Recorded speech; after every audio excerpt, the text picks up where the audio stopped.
네, 제가 2008년에 민주화운동 기념사업회에서 민주탐방 해설사 양성과정을 일기로 했습니다.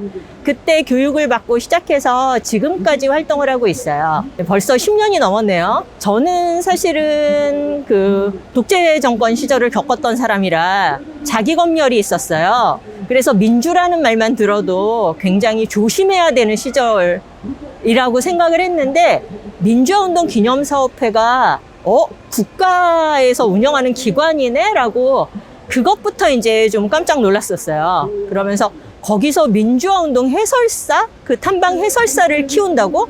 그걸 공교육에서 한다고?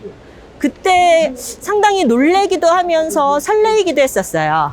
그렇게 시작을 했는데 지금까지 이어져 오고 있어요. 처음에 할 때는요, 사실은 굉장히 힘들게 시작을 했었어요.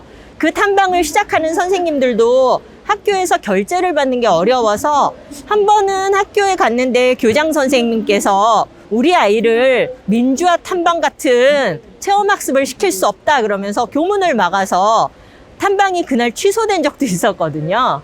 지금 생각하면 사실 이해가 잘 안 되는 그런 일이었죠. 에피소드로 끝나서 참 다행이에요. 그 일이 지속되지 않아서. 그런 일이. 제가 민주화운동 기념사업회에서 만난 분들은 다 사람을 존중하는 그런 철학을 갖고 있다라는 생각이 들었어요. 해설사라는 게 사실은 되게 일용직이라고 할 수 있나? 어쨌든 별로 그렇게 중요하지 않은 일을 한다고 생각할 수도 있는데, 항상 그러니까 존중해서 최대한 해설을 잘할 수 있게 도와주시는 분들이셨거든요. 그래서 청소년 교육에 대해서 상당히 중요하다는 생각을 갖고 계시는구나. 예, 그렇게 생각했습니다. 민주화운동 기념사업회하고 인연을 맺게 되는 게 처음에 아마 우리가 민주화운동을 했었다라는 그 기록에 관해서 알게 될 때예요. 그래서 그 기록에 대해서 굉장히 중요하다고 생각하거든요. 왜냐하면 우리가 민주화운동, 탐방, 민주주의 교육 이렇게 말을 했을 때 아직까지도 우리나라에서는 살짝 좀 감정적인 키워드들이 먼저 떠오를 거예요. 근데 민주화운동 기념사업회에서 정확하게 기록을 남기고 정확하게 사실을 체크하고 그 일을 했던 사람들에 대해서 아주 세세하게, 사실 유명인이 아니더라도 그런 사람들에 대한 기록을 정리해서 보여줄 수 있는 곳이 아마 거의 유일하지 않나.